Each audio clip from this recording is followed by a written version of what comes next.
Усім прывіт у гэтым чаціку. Мяне па-ранейшаму завуць Воля Новік, і гэта мой чарговы відэадзённік, які я хутчэй веду для сябе, ніж для вас, але я дазваляю вам гэта таксама паглядзець. Калі вы хацелі пачуць нешта цікавае, разумнае альбо карыснае, напэўна, адразу лепей пераключыцца на іншы ролік, дарэчы, на маім канале іх хапае. Але калі вам проста патрэбны нейкі фонавы шум, пакуль вы займаецеся бытавымі справамі, ці вам проста варта адпачыць, то, калі ласка, заставайцеся. Заварвайце гарбатку, несіце смакоткі, ці адрывайце сваю дупу ад канапы. А мы пачынаем. Для тых, хто глядзеў мае папярэднія ролікі, вы ўжо чулі, што гэты фармат я увяла на сваім канале у тым ліку, таму што хачу рабіць больш кантэнту, а такі фармат ён робіцца досыць хутка і не патрабуе шмат рэсурсаў. Але нехта з вас слушна заўважыў у каментарах пад папярэднім ролікам, што неяк я знікла, прайшло ўжо некалькі тыдняў, а роліка няма, і вось ён выходзіць зараз. А прычына, чаму я на пэўны час знікла, у мяне распачаўся чарговы дэпрэсіўны эпізод. Для мяне ён падкраўся вельмі незаўважна і нечакана ў нейкім сэнсе. На самай справе чакаць яго было варта, але я сапраўды не заўважыла, як гэта адбылося, таму што для мяне дэпрэсіўныя эпізоды яны распачынаюцца так, як нібыта я здаровы чалавек, але проста вельмі стамілася. Напэўна, у кожнага з вас былі такія пачуцці пасля школы ці, мабыць, працы, калі ўсё, што вам хочацца, гэта набіць пуза картошкай якой-небудзь смажанай, заваліцца на канапу, уключыць фонам тэлевізар і гуляць у тэлефончык, вось, проста адпачыць. І агулам такі адпачынак ён мае месца быць, але неяк так атрымліваецца, што я так адпачываць пачала проста кожны дзень, некалькі тыдняў запар. І не гледзячы на тое, што я не так уж і шмат раблю, акурат, як мне здаецца, я ўжо прачынаюся стомленай. То бок у мяне вельмі рэдка бываюць моманты, калі я зараджана энергіяй, гатовая свярнуць горы і гэтак далей. У мяне гэта ідзе такімі перыядамі. Прытым, што я так валялася ў ложку досыць доўгі час і заліпала ў тэлефон, я шчыра не заўважала, што штосьці не так. Мне проста здавалася, што зараз я адпачываю. Мне патрэбна нармальна адпачыць, каб пасля распачаць штосьці рабіць. І проста дні пралетаюць настолькі хутка, што ты ўжо не разумееш, што прайшоў амаль месяц, ты ўсё ж валяешся ў ложку. У мяне скарацілася фізічная актыўнасць, павялічыўся экранны час. І шчыра кажучы, апошнія некалькі тыдняў, яны кожны дзень быў падобны на папярэдні, і на самай справе я проста не заўважыла, наколькі хутка пралецеў час. Але, напэўна, самае страшнае, што адбываецца ў такія моманты, гэта калі я ўсё ж такі знаходжу моцы адарвацца ад тэлефону. Справа ў тым, што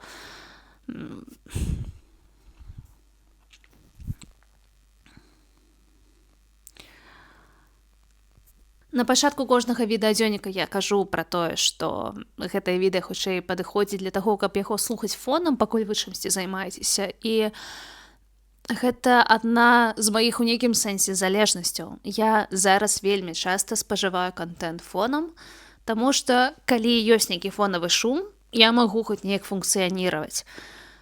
І самае страшнае адбываецца, калі я знаходжуся ў самоце, у цішыні, і я не адцягваю сваю ўвагу на нейкія стендапы, на нейкія відосікі, на нейкія навіны, а пачынаю неяк капацца ў сябе. Калі што, на наступным тыдні ў мяне ўжо запіс да тэрапеўткі, я ўсё яшчэ на антыдэпрэсантах, у мяне, калі што, ёсць экстрэныя нумары тэлефонаў, то бок я думаю, што са мной будзе ўсё ў парадку, што ў мяне ёсць пэўныя алгарытмы, але тым не меней я вымушана прызнаць, што я сапраўды зараз правальваюся ў нейкі такі трывожны стан.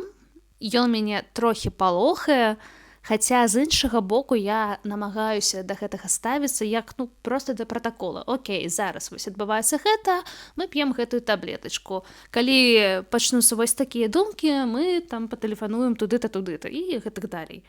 Хочацца верыць, што я з гэтым спраўлюся, Але з улікам таго, што да тэрапеўткі трэба яшчэ некалькі дзён дачакацца, я падумала пра тое, што размаўляць на камеру для мяне можа быць таксама карысна, таму што пэўная рэч я буду прагаварваць услых.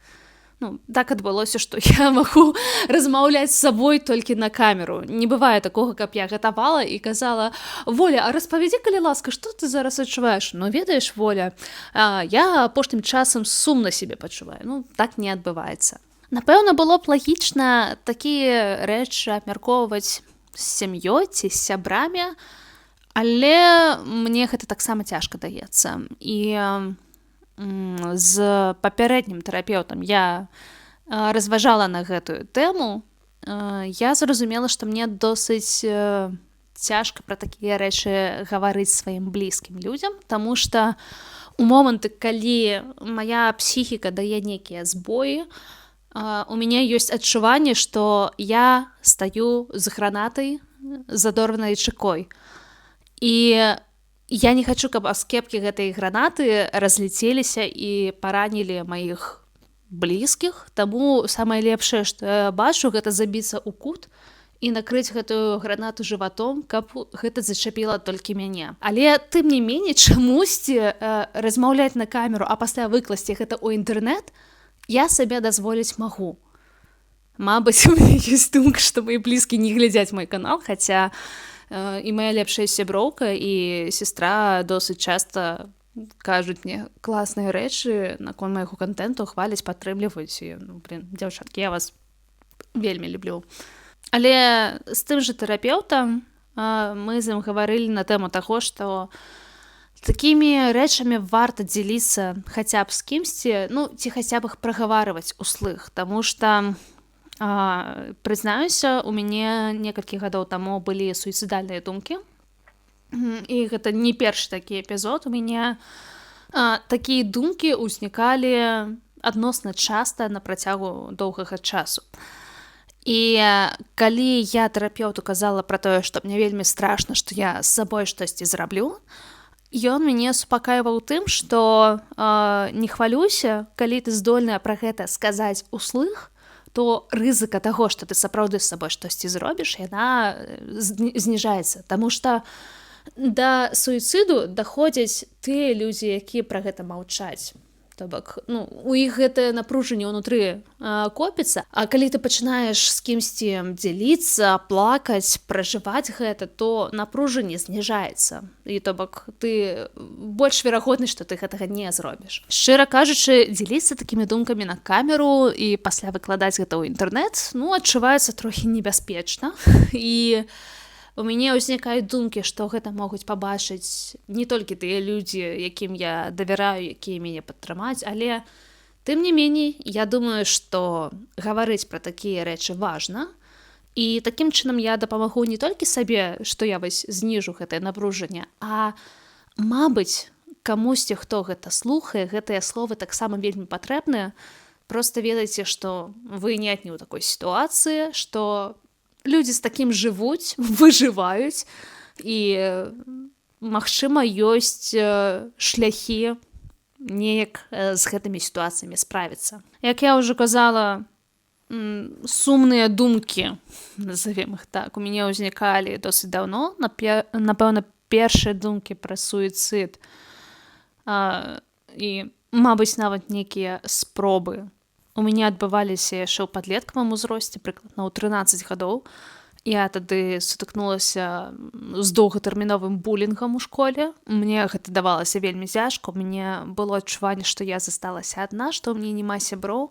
Там яшчэ неяк так супала, што сяброўкі, якія ў мяне былі па-за межамі школы, яны таксама неяк адваліліся, і, ну, мне сапраўды было страшна. Таксама такія думкі ў мяне ўзнікалі пасля балючых расставанняў з хлопцамі, бо я была такой дзяўчынкай, якая шчыра верыла ў каханне, у нейкія кіношныя гісторыі, што я сустрэну свой лёс яшчэ ў школе, што гэта будзе адзін раз і назаўжды.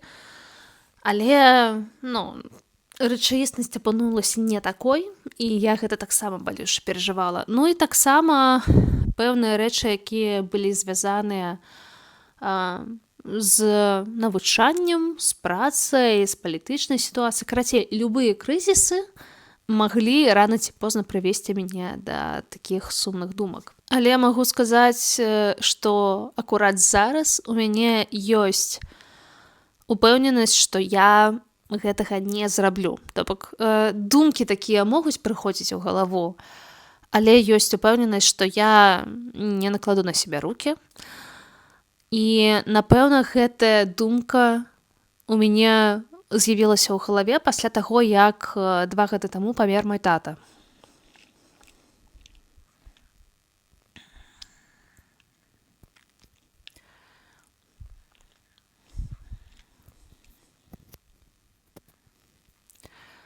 Так адбылося, што я ніколі не сутыкалася са смерцю ў сваім жыцці, і нават на пахаваннях ніколі не была. То бок мой тата памер у Беларусі, пакуль я і маці былі ў Літве, і мы ведалі, што ён рана ці позна памрэ, таму што ў яго быў рак, і мы з ім абмяркоўвалі, што у выпадку, калі ён памрэ ў Беларусі, то мы не паедзем на яго пахаванні, бо было відавочна, што інакш мы не трапім на гэтае пахаванне ніяк, мы будзем ці ў турме, ці ў Літве. То бок выбар быў невялікі. І так, калі памер мой тата, гэта была першая смерць у маім жыцці. Я на той момант жыла з маці ў Вільні. І неяк так атрымалася, што ў мяне з дзяцінства была вось гэтая праграма, што я за блізкіх хвалююся больш, чым за сябе. І мне было не столькі балюча перажываць самой ягоную смерць, колькі я больш хвалявалася за маці. Як яна з ім больш была знаёма, чым я, прабачце. Але толькі ў той перыяд я зразумела, наколькі смерць блізкага чалавека — гэта балючы працэс. І у тыя моманты я стала разважаць таксама пра свае гэтыя вось суіцыдальныя думкі, і я зразумела, што гэта настолькі эгоістычна, бо смерць агулам яна супер эгацэнтрычная штука. То бок так адбылося, што я атэістка. Я не веру не проста там у Бога ці яшчэ штосьці. Я не веру ў рай ці пекла. Я не веру ў рэінкарнацыю ці штосьці. У мяне ёсць упэўненасць, што пасля смерці гэта проста вкал-выкал і больш нічога. Ты нічога не бачыш, не адчуваеш, цябе больш няма. І я нават не разважаю пра то, які я хацела пахаванне, хачу быць крэміраванай ці закопаную зямлю, таму што мне будзе ўсё адно.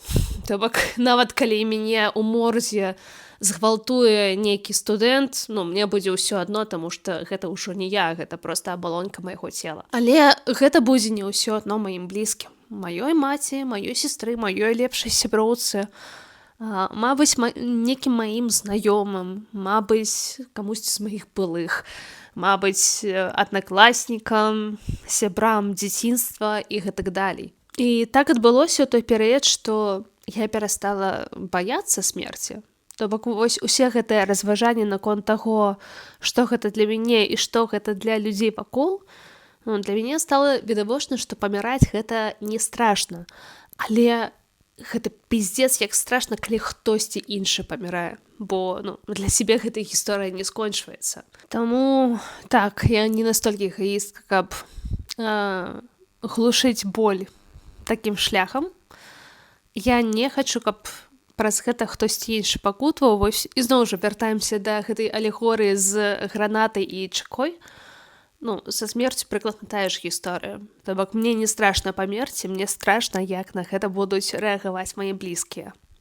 І гэта на самай справе такі парадаксальны момант, што нібыта блізкія могуць табе дапамагчы, але ў той жа момант ты не хочаш звяртацца па дапамогу, таму што не хочаш ім рабіць ніяк балюча. Таму так, не хвалюйцеся. Наўрад ці вы калісьці прачытаеце пост на Фейсбуку ці які-небудзь таблоід пра тое, што я добровольна сышла з жыцця, бо ў мяне ёсць прычыны заставацца жывой далей, але гэта ў той жа момант азначае, што мне неяк трэба вучыцца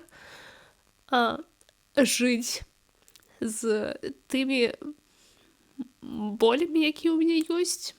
Трэба вучыцца з імі неяк змагацца. І, просто трэба працягваць далей. Ух ты ж, блядь. Сука, блядь, я так не люблю плакаць. Гэта пиздец. Пры тым, што, я ведаю, што пасля слёз становіцца лягчэй, і гэта вельмі важны працэс, але, блядь, я так гэта ненавіжу, і зараз гэта такі абсурд, што я гэта яшчэ і на камеру запісваю, але ізноў жа, я за тое, каб людзі былі шчырымі, і я атрымаю думку, што камусьці гэта можа быць таксама карысна. То бок, быць слабай гэта нармальна, плакаць гэта нармальна, і, блядь, дэпрэсія гэта не панацэя, з ёй можна змагацца. То бок я выступаю за тое, каб перастаць стигматизировать нейкія псіхічныя парушанні. Я за тое, каб калі чалавеку кепска, мы вучыліся пра гэта размаўляць, мы вучыліся звяртацца па дапамогу, і, мабыць, я сваім прыкладам кагосьці магу натхніць на тое, што, блядь, трэба рухацца далей, трэба трымацца за гэтае жыццё, якім бы яно цяжкім ні было. І, проста хочацца здымаць стыгму з такіх хвароб. Давайте пераключымся на некую іншую тэму. Пагаворым пра выгаранне. Капец, я, конечно, пераключылася, але ладно. Я адкладала не толькі запіс відэа. Я агулам шмат якія задачы зараз адкладаю на апошні момант. Я жудасна пракрастынірую. То бок, нават сам факт, што я проста валяюся ў ложку і заліпаю ў экран тэлефона, шмат аб чым гаворыць. Але на самай справе зараз ёсць немала задач, якія ўжо падгараюць дэдлайны, іх варта зрабіць. Але па тых ці іншых прычынах я гэта адкладваю на апошні момант. Калі мне трэба вылазіць з гэтага анабіёзу, калі я проста валяюся ў ложку і гляджу ў экран тэлефона, часам гэта не проста балюча, а невыносна. І праз гэта я адкладаю выконванне задачу на самы апошні момант, таму што мне як мага больш хочацца заставацца ў ложку пад коўдрачкай. Вось у гэтым кокане, дзе мяне ніхто не турбуе, я нічога не раблю і так далей. Гэта вось, напэўна, таму і для мяне дэпрэсіўныя эпізоды падкрадваюцца незакметна, таму што пакуль ты вось у гэтай зоны бяспецы ў сваім кокане, то ты не заўважаеш, што штосьці не так. Ты пачынаеш заўважаць, што штосьці баліць, толькі калі ты з гэтага стану вылазіш. Магчыма, вам у тиктоку ці рылзах трапляліся відосікі пра тое, як людзі змагаюцца са сваёй пракрастынацыяй. Звычайна гэта выглядае так. Яны агучваюць, колькі часу яны адкладалі гэтую задачу, і колькі часу яны страцілі на тое, каб яе выканаць. І звычайна там такія лічбы, што я адкладала гэтую задачу 2 месяцы, а вырашыла яе за 15 хвілін. І вось я зараз пазакрывала ўсе там мелкія задачкі, зараз мне стала жыць значна лягчэй. Але як гэта нерэдка бывае, рэчаіснасць адрозніваецца ад тиктокаў. На мінулым тыдні я вырашыла, што окей, трэба неяк вылазіць з гэтага каматозу, трэба рабіць нейкія рэчы, і зараз я вось адкладваю, напэўна, надышоў час, калі варта выканаць нейкія задачкі, мабыць, мне тады стане лепей. Але, блядь, ніхуя не так. Напрыклад, у мінулы чацвер я вырашыла, што окей, вось сёння я паставіла сабе 4 задачы, гэта не так уж і шмат. І я вырашыла, што я буду рухацца маленькімі крокамі. Вось я падзяліла ўсе вялікія задачы на мелкія падзадачы, мне трэба было 4 падзадачы выканаць. Але я зразумела, што я іх адкладала не проста так. Па-першае, калі задача патрабуе маёй фізічнай прысутнасці ў Вільнюсе, гэта азначае, што мне трэба немала часу патраціць на тое, каб да Вільні дабрацца. Маленькая рэмарачка для тых, хто са мной незнаёмы. Я жыву па-за межамі горада, таму што мне зараз фінансавыя цяжкасці. І каб дабрацца да Вільні, мне трэба спачатку дабрацца да мясцовага вакзалу, а адтуль яшчэ 20 хвілін на цягніку ехаць да горада. І вось так апынулася, што здавалася б, нейкія простыя задачы накшталт сустрэцца, перадаць матэрыялы, ці схадзіць адсканіраваць дакументы, яны занялі далёка не 15 хвілін. Другі момант апынулася, што некаторыя задачы я адкладваю не таму, што мне іх проста лянотна выканаць, а таму што я не хачу гэта рабіць, але па тых ці іншых прычынах я не магу адразу сказаць не. Так у мяне, напрыклад, атрымалася з падпрацоўкай, якую мне прапанавалі. Я прыкладна тыдзень адкладала адказ, ці я хачу з гэтымі людзьмі супрацоўнічаць ці не, але у выніку, калі я у спісе гэтых задач прыехала да іх, паглядзела, што гэта за праца, высветліла моманты, там, колькі плаціць, колькі гэта часу займае і так далей, я зразумела, што, напэўна, я з самага пачатку ведала, што я не хачу такую працу, але па тых ці іншых прычынах я адразу не змагла сказаць не, і праз гэта мне і гэтую задачу не хацелася выконваць. Але так атрымалася, што я страціла яшчэ там дадатковыя 1,5 гадзіны, каб гэта высветліць. Дарэчы, я так і не адказала да канца не, трэба ўсё ж такі напісаць. Я сказала пра тое, што мы сустрэнемся ў суботу. У суботу яны сказалі, што не могуць, я сказала, окей, неяк іншым разам. Карацей, зноў вось гэтае адкладанне. Напэўна, часам задача мусіць выглядаць не той, што прыедзь, паглядзі, высветлі, а адразу сказаць не. І трэці момант гэта тое, што выканаўшы 3 з 4 задач, я павярнулася дадому настолькі стомленая, нібыта я працавала 2 смены запар на заводзе, я не ведаю. Я здолела толькі паесці, прылягла адпачыць, і я вырубілася сярод дня, прачнулася а 9 вечара, і сказаць, што я добра сябе адчувала, нет, ніфіга. То бок усе гэтыя казкі пра тое, што вось ты пачні, а далей яно само пойдзе, аказваецца, нет, у мяне зараз здавалася, простыя рэчы высмактваюць капец як шмат моцаў. Зараз нават простыя бытавыя рэчы з мяне высмоктваюць вельмі шмат сіл. А калі гэта яшчэ нейкія больш-менш важныя задачы, якія патрабуюць нейкіх рухаў, рашэнняў, разважанняў, гэта мне даецца зараз супер цяжка. Калі я на гэтым тыдні сустрэлася са сваёй тэрапеўткай і падзялілася сваімі думкамі пра тое, што я пракрастынірую вельмі моцна, яна сказала, што ў маім стане гэта нармальна, што пракрастынацыя — гэта неад'емная частка выгарання, за гэта не варта сябе ругаць ці неяк там хвалявацца. Але калі я пачула, што гэта частка выгарання, я задумалася пра тое, што, у мяне год не было сталай працы. У мяне былі нейкія там падпрацоўкі, задачкі, але сталай працы не было. Адкуль, у мяне выгаранне? І калі я пачала разважаць на гэтую тэму, у мяне ёсць адчуванне, што я першы раз выгарала яшчэ ў пачатковых класах.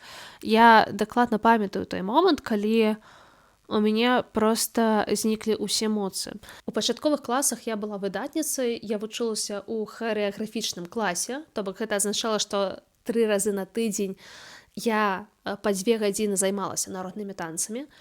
Паралельна з гэтым у мяне ёсць юнацкі разрад па прыжках на батуце, і на трэніроўкі я ездзіла 2 разы на тыдзень, я дабіралася да іх самастойна.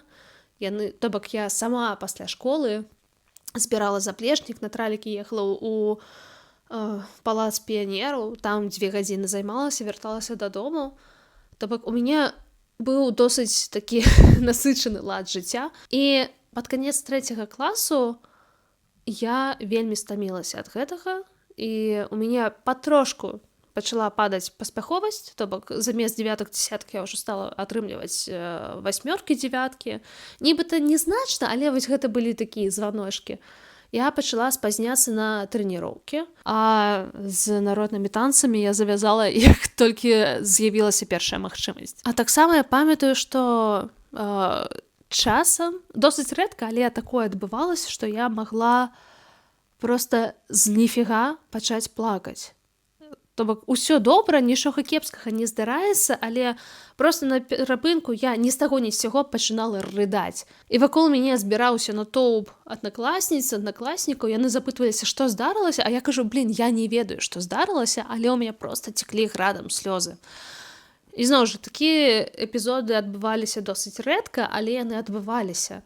То бок такое адбывалася ў школе, такое адбывалася ў санаторыі, у лагерах, то бок такое адбывалася. Я проста без прычыны пачынала плакаць. Зараз я разумею, што, напэўна, мая псіхіка проста не вытрымлівала такі тэмп жыцця. То бок ад мяне нібыта бацькі, настаўнікі, трэнеры патрабавалі выкладвацца на максімум, і я досыць хутка скончылася. У сярэдняй школе я таксама была досыць стомленая. І, шчыра кажучы, у мяне не было нармальнай магчымасці не хадзіць на нейкія дадатковыя заняткі ці кружкі, таму што нават калі я гэтага не хацела, адбываліся кейсы, калі мяне маці запісвала кудысьці, не запытваючыся мяне, бо я мушу займацца спортам ці штосьці такое. Так, напрыклад, яна ў 6 класе запісала мяне на фехтаванне, якое мне, не всралася ніколі, але праз тое, што яна мяне запісала і паставіла перад фактам, я яшчэ каля года хадзіла на гэтае сранае фехтаванне. Яно мне не прыносіла ніякага задавальнення. І я памятаю, што калі я пачала напрыканцы навучальнага года прагульваць фехтаванне, і мне ўжо трэнерка патэлефанавала з пытаннем: слухай, а што здарылася, чаму цябе не было на апошніх трэніроўках? Мне хапіла моцу сказаць, што, ведаеце, я больш хадзіць не буду, мне гэта заняткі не падабаюцца, дзякуй за ўсё і бывайце. Але я памятаю, што мы з мамай пасля гэтага пасварыліся, маці пачула гэтую размову па тэлефону, і мне прылетала, што я ж дамовілася, я ж для сябе гэта раблю, а ты вось так, ты сяк. Тое ж самае было годам ці 2 пазней, калі мяне маці запісала на заняткі польскай мовы, якая мне на той момант, ізноў жа, ніяк не ўсралася. І таксама я пэўны час на гэта хадзіла, пакуль я канчаткова не стамлялася ад гэтага. І проста, ўсё ішло па кругу. У нейкі момант я пачынала прагульваць гэтыя заняткі, а пасля проста кідала. Нават калі я скончыла школу, я не хацела нікуды паступаць, і я вось казала пра тое, што я стамілася, я хачу ўзяць гэп-ер, каб элементарна зразумець, чым я хачу займацца і кім я хачу быць.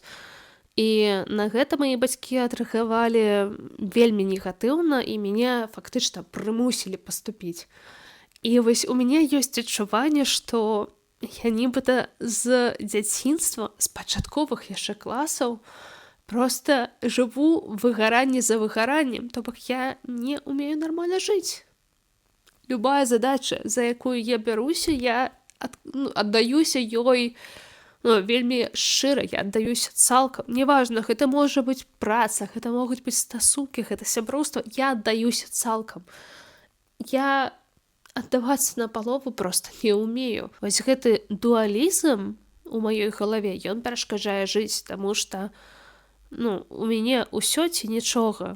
Я ці аддаюся цалкам, ці стаўлюся на пахуях. У мяне вось няма чагосьці паміж. І здавалася б, апошні год я амаль не працавала. Я стала адчуваць сябе значна лепей, але апынулася, што проста не працаваць гэта не вырашае праблемы. То бок, ізноў жа, я стала адчуваць сябе значна лепей.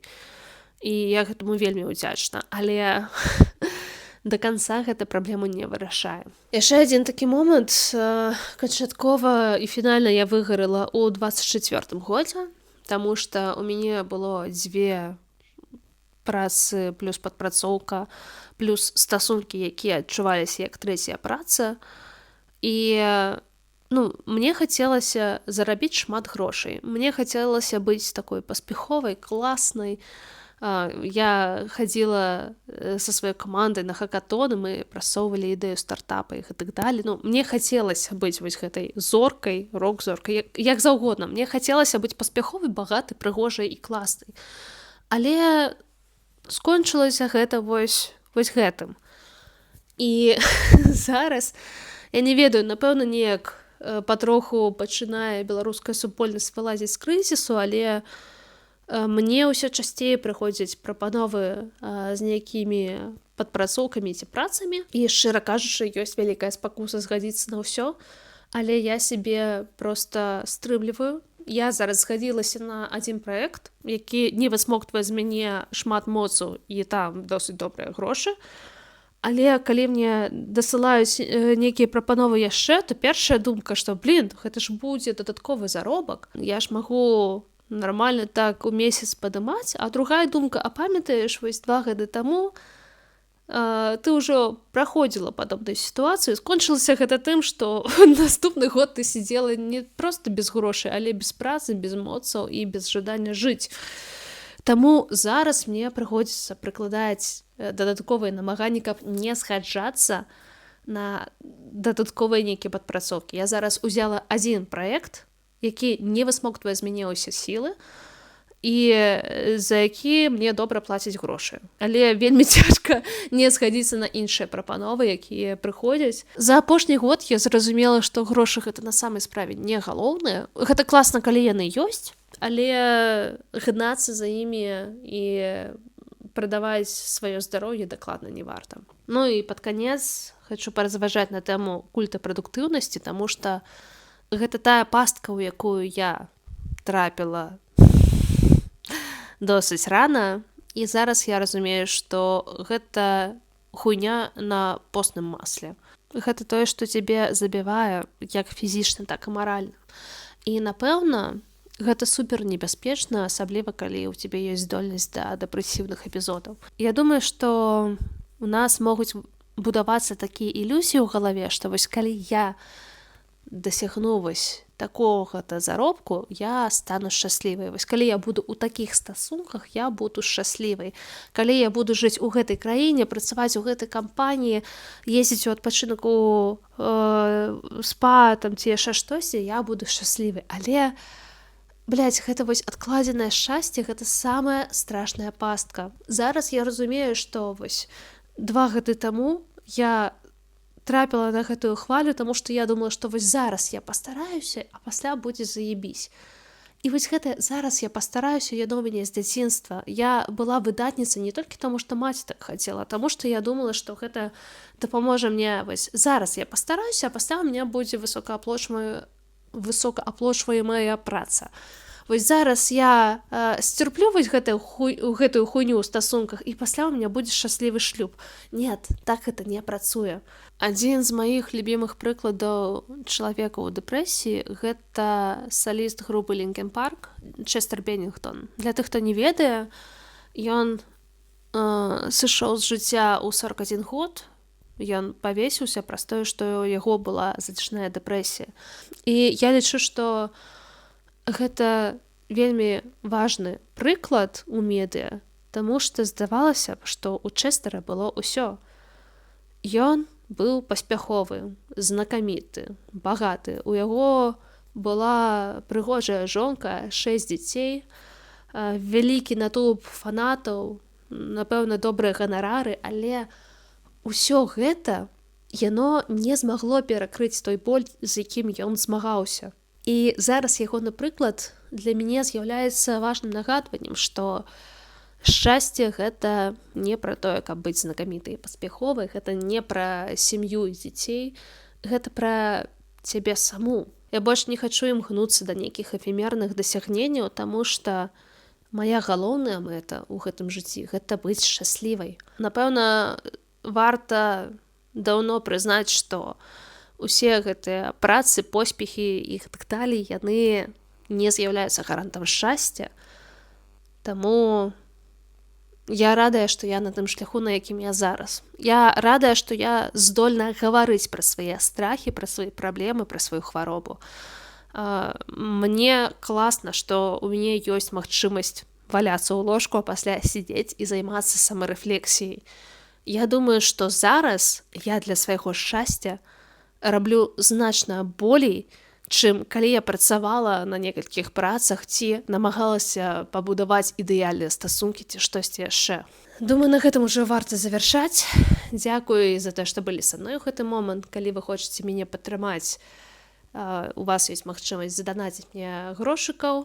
Калі вы хочаце падтрымаць мяне бясплатна, вы заўсёды можаце напісаць камент, падпісацца на канал, ціснуць падабайку і падзяліцца гэтым відэа з сябрамі. Калі у вас ёсць нейкія ідэі, пра што мне варта зняць ролик, вы можаце таксама гэта пісаць у каментарах. У мяне пакуль не такая вялікая аўдыторыя, і я здольная чытаць кожны каментар.